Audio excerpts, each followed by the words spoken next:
রহিম। উপস্থিত সাংবাদিকবৃন্দ, আসসালামু আলাইকুম।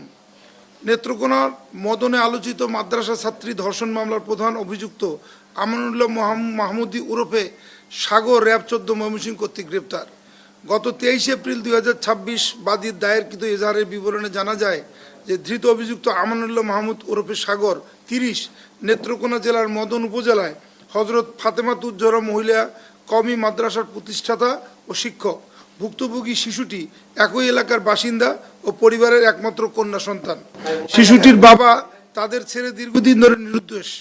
জীবিকার তাগিদে শিশুটির মা সিলেটে গৃহ পরিচারিকার কাজ করেন। শিশুটি তার নানির কাছ থেকে ওই মাদ্রাসায় লেখাপড়া করত।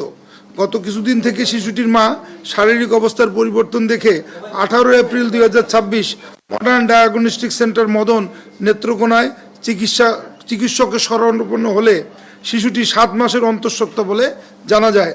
বাদী শিশুটিকে জিজ্ঞাসাবাদে জানতে পারেন গত ২ অক্টোবর ২০২৫ বিকাল অনুমান ১৫:৩০ ঘটিকায় মাদ্রাসা ছুটি হওয়ার পর ধৃত শিক্ষকের আদেশে ঝাড়ু দিয়ে মাদ্রাসা সংলগ্ন মসজিদের বারান্দা পরিষ্কার করতে থাকে। সেই মুহূর্তে ধৃত শিক্ষক শিশুটিকে তার কক্ষে ডেকে নিয়ে জোরপূর্বক তার ইচ্ছার বিরুদ্ধে ধর্ষণ করে বলে বাদী অভিযোগে উল্লেখ করেন। এ ঘটনায় ভুক্তভোগীর মা বাদী হয়ে নেত্রকোনা জেলার মদন থানায় মামলা দায়ের করেন, যার মামলা নম্বর ১৭ তারিখ ২৩ এপ্রিল ২০২৪ নারী ও শিশু নির্যাতন দমন আইন ২০০০ সংশোধনী ২০০২ ৯-১ তৎসহ ৫০৬ পেনাল কোড। উক্ত ঘটনাটি ইলেকট্রনিক, প্রিন্ট ও সোশ্যাল মিডিয়ায় ব্যাপকভাবে প্রচারিত ও আলোচিত হয়। ঘটনার পর থেকেই অভিযুক্ত শিক্ষককে গ্রেপ্তার করতে আমরা র্যাব ১৪ ছায়া তদন্ত শুরু করে এবং গ্রেপ্তার আতঙ্ক এড়াতে এবং গ্রেপ্তার এড়াতে এই অভিযুক্ত শিক্ষক এলাকা ছেড়ে আত্মগোপনে চলে যায়।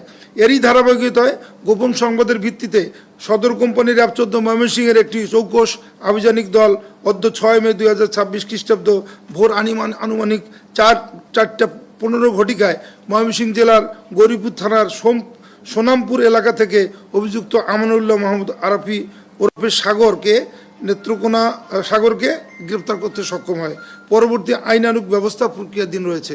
ধন্যবাদ সবাইকে।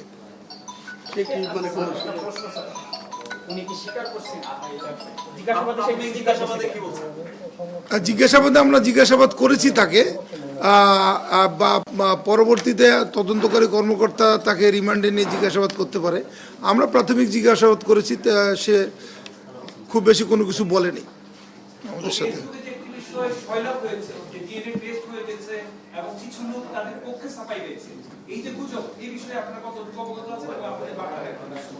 আমি বুঝি না, আবার বলেন আপনি। না, ডিএনএ টেস্ট হয়েছে এরকম আসামিকে ধরার আগে কিভাবে ডিএনএ টেস্ট হবে? ডিএনএ টেস্ট হয়নি। তবে ডিএনএ টেস্টের প্রয়োজন হলে অবশ্যই আদালতের পারমিশন সাপেক্ষে তদন্তকারী কর্মকর্তা অবশ্যই সেটা করবেন। তদন্তের সাথে যা যা করা দরকার আমরা কিছুক্ষণের মধ্যেই এই আসামিকে সংশ্লিষ্ট থানায় হস্তান্তর করব।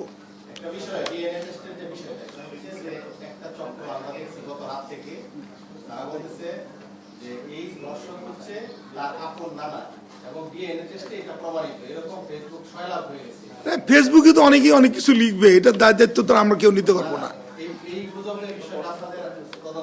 এই গুজবের বিষয়ে আমার নলেজে আসে নাই, তবে আমরা যদি এরকম কোনো কিছু গুজব দেখি তাহলে আমাদের সাইবার টিম এটা নিয়ে কাজ করবে।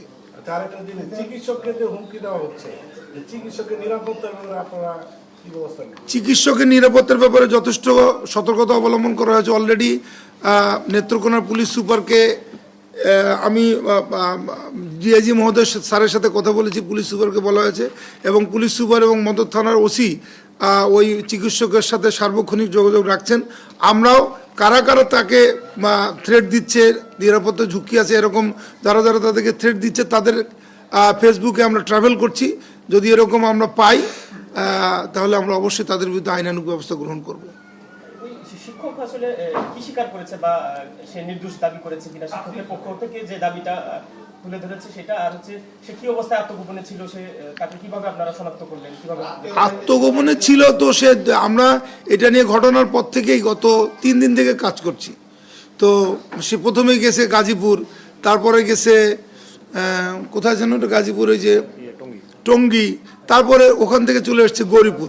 তো আমরা কিন্তু তাকে তার ট্রাভেলটা আমরা দেখতেছিলাম, কিন্তু সে কোনো মোবাইল সাথে রাখতেছিল না, সে কারণে তাকে আমরা ট্রেস করতে পারতেছিলাম না। পরবর্তীতে আরও উন্নত প্রযুক্তির সহায়তায় আমরা তাকে গৌরীপুরে ট্রেস করেছি আর কি। আচ্ছা, ডাক্তারের বাড়ি তো গরিপুর, মানে ওইভাবে কিছু মানে উদ্দেশ্যে গেছে কিনা গরিপুরে?